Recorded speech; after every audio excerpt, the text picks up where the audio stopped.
show. I am your host, Christene Marie.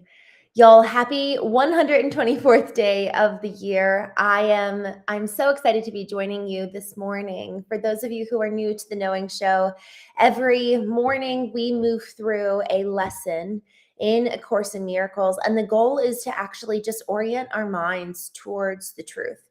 On the Knowing Show, we talk about the cultivation of the human intelligence, which constitutes the intellectual intelligence, emotional, spiritual, and physical intelligence. Our body stores data and keeps the score.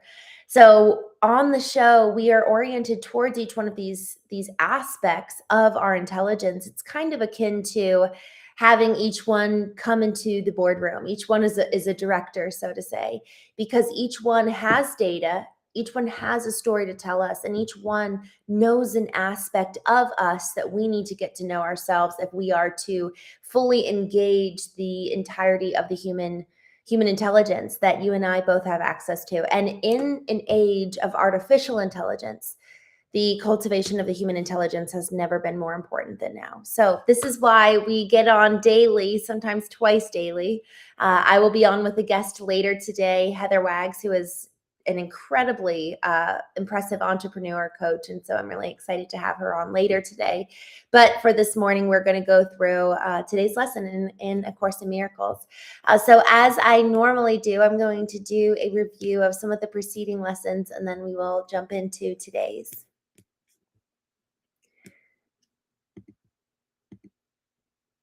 All right. Lesson 91. Miracles are seen in light. Lesson 92, miracles are seen in light, and light and strength are one. Lesson 93, light and joy and peace abide in me. Lesson 94, I am as God created me. Lesson 95, I am oneself, united with my Creator. Lesson 96, salvation comes from my oneself. Lesson 97, I am spirit. Lesson 98, I will accept my part in God's plan for salvation. Lesson 99, salvation is my only function here. Lesson 100, my part is essential to God's plan for salvation. God's will for me is perfect happiness. Lesson 101. Lesson 102, I share God's will for happiness for me. Lesson 103, God being love is also happiness. Lesson 104, I seek but what belongs to me in truth. Lesson 105, God's peace and joy are mine. Lesson 106, let me be still and listen to the truth. Lesson 107, truth will correct all errors in my mind. Lesson 108, to give and to receive are one in truth. Lesson 109, I rest in God. Lesson 110, I am as God created me. Lesson 121, forgiveness is the key to happiness. Lesson 122, forgiveness offers everything I want. Lesson 123, I thank my Father for his gifts to me. And today's lesson, 124, let me remember I am one with God. Today we will again give thanks for our identity in God. Our home is safe, protection guaranteed in all we do, power and strength available to us in all our undertakings. We can fail in nothing. Everything we touch takes on a shining light that blesses and that heals. At one with God and with the universe, we go our way rejoicing, and the thought that God himself goes everywhere with us.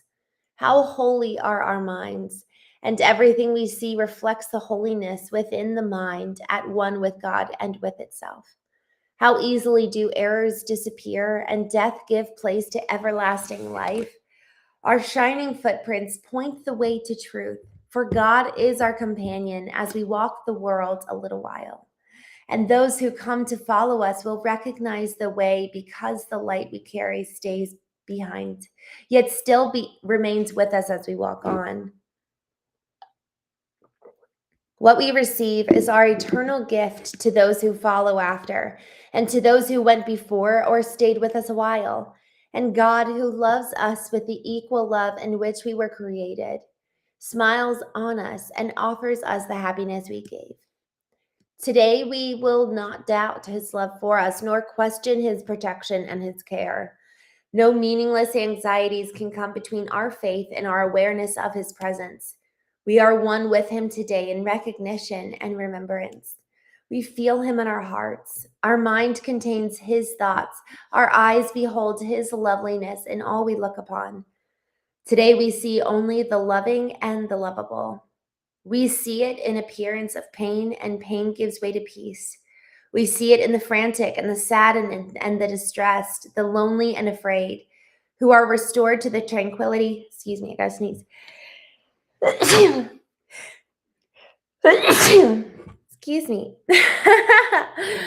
We see it in the frantic and the sad and the distressed, the lonely and afraid, who are restored to the tranquility and peace of mind in which they were created. And we see it in the dying and the dead as well, restoring them to life. All this we see because we saw it first within ourselves. No miracle can be denied to those who know they are one with God.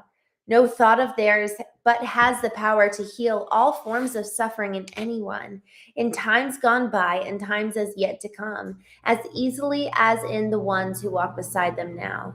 Their thoughts are timeless and apart from distance as apart from time. We join in this awareness as we say we are one with God. For in these words, we say as well that we are saved and healed, that we can save and heal accordingly. We have accepted and now would give. For we would keep the gifts our Father gave. Today we would experience ourselves at one with him so that the world may share our recognition and reality. In our experience, the world is freed. As we deny our separation from our Father, it is also healed with us. Peace be to you today. Secure your peace by practicing awareness. You are one with your Creator as he is with you. Sometime today, whenever it seems best, devote a half an hour to the thought you are one with God. This is our first attempt at an extended period for which we give no rules nor special words to guide your meditation. We will trust God's voice to speak as he sees fit today, certain he will not fail. Abide with him this half an hour. He will do the rest. Your benefit will not be less if you believe that nothing happens. You may not be ready to accept the gain today, yet sometime, somewhere it will come to you, nor will you fail to recognize it when it dawns with certainty upon your mind. This half hour will be framed in gold, with every minute like a diamond set around the mirror that this exercise will offer you, and you will see Christ's face upon it in reflection of your own. Perhaps today, perhaps tomorrow, you will see your own transfiguration in the glass this holy half hour will hold out to you, to look upon yourself. When you are ready, you will find it there, within your mind and waiting to be found. You will remember then the thought to which you gave this half hour, and thankfully aware no time was ever better spent. Perhaps today, perhaps tomorrow, you will look into this glass and understand the sinless light you see belongs to you. The loveliness you look on is your own. Count this half hour as your gift to God, in certainty that his return will be a sense of love you cannot understand, a joy too deep for you to comprehend, a sight too holy for the body's eyes to see. And yet you can be sure someday, perhaps today, perhaps tomorrow, you will understand and comprehend and see. Add further jewels to the golden frame that holds the mirror offered to you today by hourly repeating to yourself, let me remember I am one with God, at one with all my brothers and myself in everlasting holiness and peace. I want to jump back to the fourth paragraph here. She says, our minds contain his thoughts. Our eyes behold his loveliness as we look upon them, as in all we look upon. Today we see only the loving and the lovable. Y'all, I think that I have a question for us both. In this conversation, I think it really warrants us to look in the mirror and really consider, do I believe that I can see with God's eyes? And do I think his thoughts? Do I look at the world around me and do I see the man on the side of the road and look at him as though I was looking at him with God's eyes? Do I see the sky and the flowers and the trees and my children and my partner and my boss and my employees? How do I look at the world? And do I think it's possible to think with God's thoughts? Because y'all, I was talking to actually my darling a couple weeks ago, and I was like, I want to know what God's will is. And he was like, but like, I think that there's actually a lot more that we're supposed to just take action according to what we know is best and not just sit and wait. And so we were kind of having this back and forth.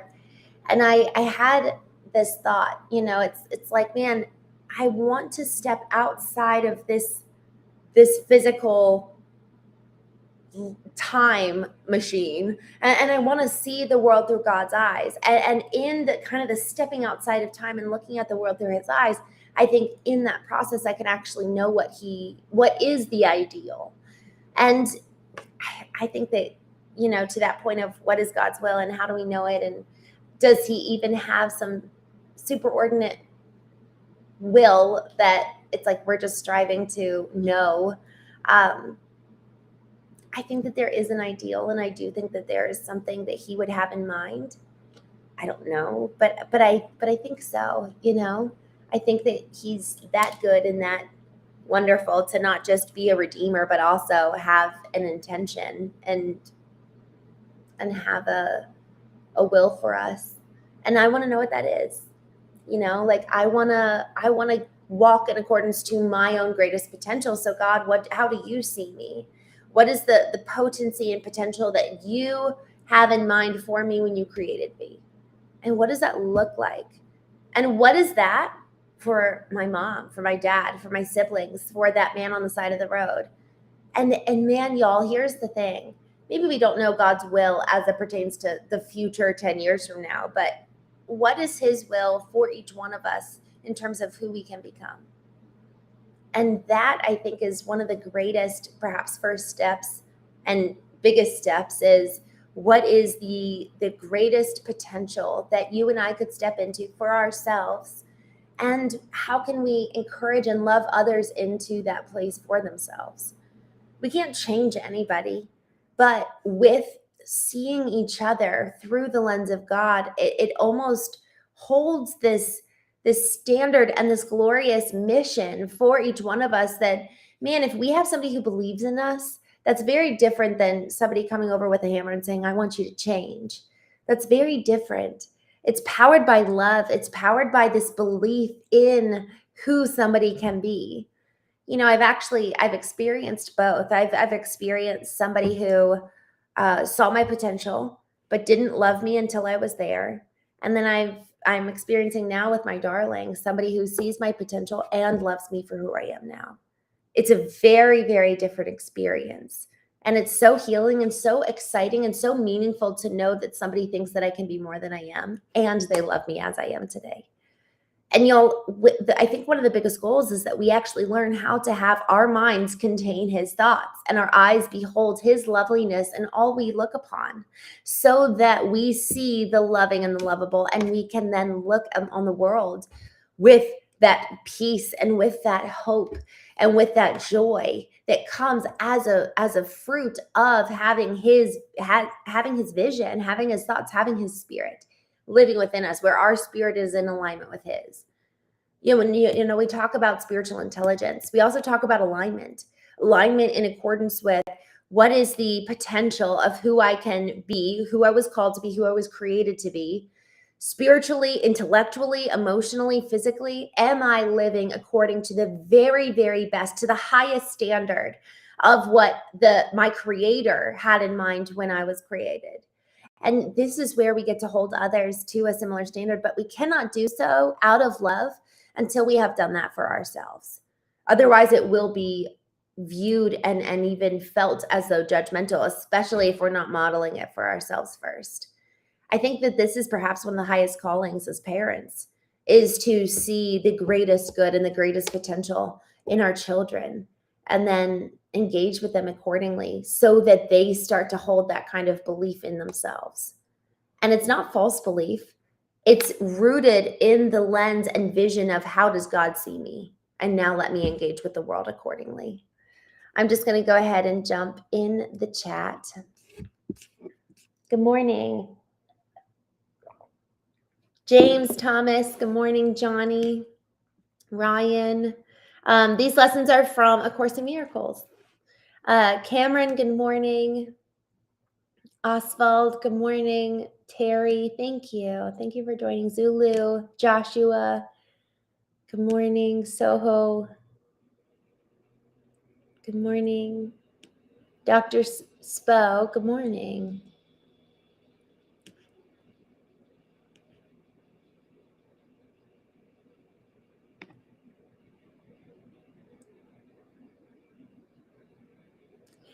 Joshua Brown, I love what you said here.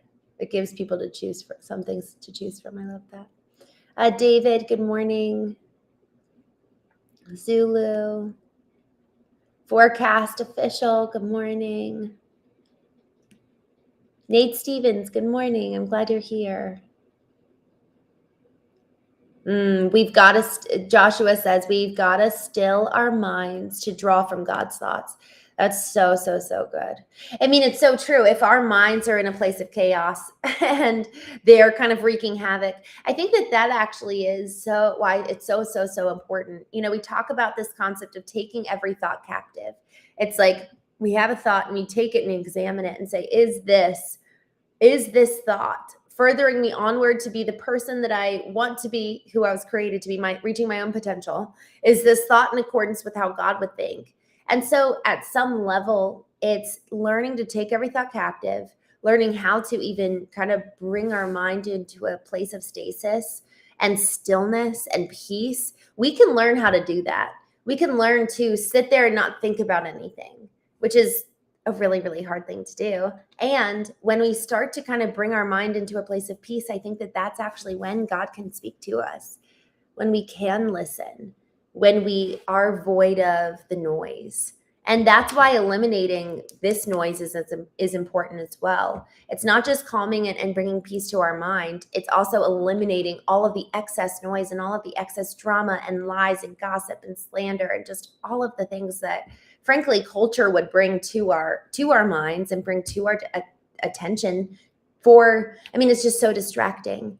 So if we are willing to eliminate distractions like these, like our phones, how much more so would we be able to really, really benefit and have this ability to engage with the voice of God and the thought of God for what he has for every single one of us, but primarily ourselves. Again, ourselves and the way that we view who we are. That is our chief radical responsibility, to know, who was I created to be? Whose am I? Why am I here? Knowing who we are, whose we are, and why we are. That is our chief responsibility. And then we could perhaps do that in that manner for helping other people know those three things for themselves. But it's only after we've assumed radical responsibility for ourselves. And in that, man, there's just so much. I like to think of it kind of as a glorious mission, like we're called to something beautiful, each one of us. We're here for a reason. And so when we start realizing that, man, every single day now has meaning. Whereas otherwise, it's like, what am I living for? Why am I here? This is depressing. But man, no, now there's so much meaning with everything we do. Just jumping back here in the chat, Byron, good morning. Thanks for joining us. Raj, good morning. God's will for us is to still our minds so we can know his mind. Yodel, good morning. Adrian, good morning. I'm glad to see you. Pietro, good morning. Giraffe, good morning. Shabaz, good morning. Kaja, good morning on LinkedIn. I'm glad you're here. James Devlin, good morning. David Risk, good morning. Kassam, good morning. I'm so glad you're here. So it's, he says we have more to learn and do in practical life. It's so interesting. I think that this is just our reminder for those who might be thinking this way. Y'all, it really is our responsibility to go inward first, to do the work for ourselves, because far too often it's easy to sit and have a preference or an opinion on somebody else, but rather we look at that mirror and we do the work to really come to know and question, God, who did you make me to be? Why am I here? And what is my own potential? Where am I missing the mark? Where am I actually off course?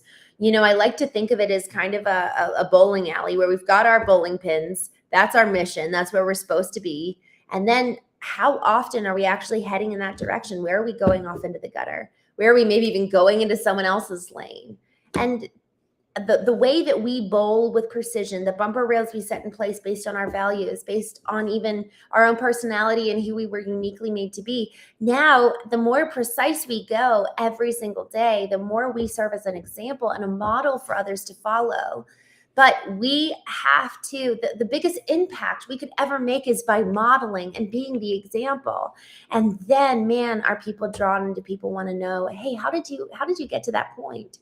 Hey, how did you come to gain confidence? How did you come to know what you were called to do? How did you come to know your values? How did you come to establish yourself accordingly? Because you're living by example and you're modeling a new way of living. Y'all, so many people are stuck in just this depression and anxiety, and they're not free. They're not free to live and move and experience life with joy. This phrase, our minds contain his thoughts, our eyes behold his loveliness, and all we look upon. Today we see only the loving and the lovable. Most people only see the depressing and the pain. We get to choose. Yesterday, the lesson was all about thankfulness. I thank my Father for his gifts. And we sat here on the show and we moved through multiple gifts that are ours. We talked about how grateful we are for the breath breathed into our lungs. We were so grateful to be alive. We were so grateful for our parents. We were so grateful for flowers. We were so grateful for the fact that we're alive. And there is a myriad of things to be grateful for. And there's also usually in equal measure a myriad of things to be upset about. The goal is, or really the question is, what will you choose? What will be your perspective? How are you going to choose to view the world? Are you going to choose the lens of the one through which God views the world, or the lens through which the culture views the world?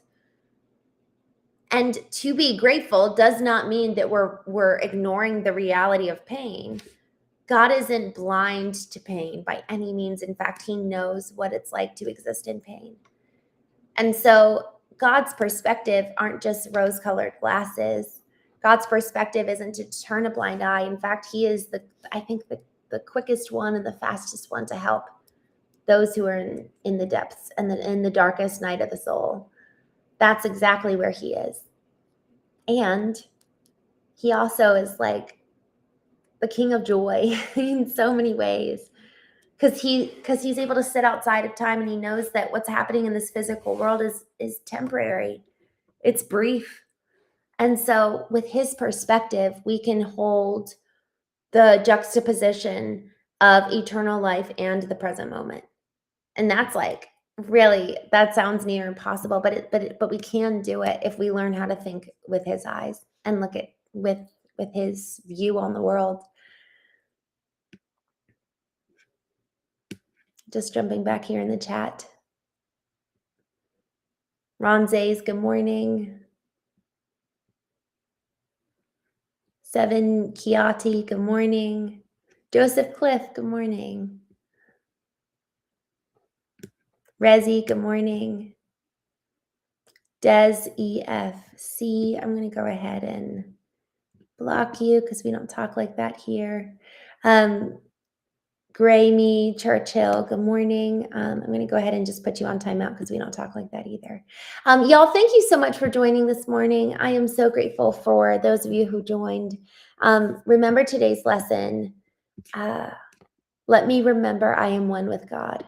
Y'all, what a high call that we get to. God invites us into sitting next to him and looking at the world. And it's our choice. Are we going to sit and view the world through God's eyes? And we get the opportunity to do that. We get to be co-creators with God, which is just the most beautiful and wonderful thing, if we so choose. And so with that, I actually am going to do this half-hour meditation that G encourages, just to close our eyes and listen, and just see if God has anything to say. So I'm going to go do that right now for the next 30 minutes. So for those of you who want to join me, I'm excited to hear how it goes for you. But I will actually drop the link to the lesson if you all would like to do this yourself. I think that this is only going to pop up on YouTube. For those on LinkedIn and Facebook, it's lesson 124 if you want to go and look at the prompt for sitting and doing this. So, all right, you'll have a wonderful day. I will be back on tonight with the most incredible woman. I am very, very, very excited for this conversation. So let me go ahead and see what time we are jumping on. Let me see. All right, we are jumping on tonight at... Let's see, we are jumping on tonight at 8:30 p.m. Eastern and 5:30 p.m. Pacific. So come and join us tonight. We will be talking about a lot of things. I'm gonna go kind of backstage with her before we join and hear what's on her heart. That's my favorite question for guests, and then we'll kind of see where we're gonna go. So y'all, thank you so much for joining. I will see you later this evening, 8:30 p.m. Eastern, and then again tomorrow morning, 9 a.m.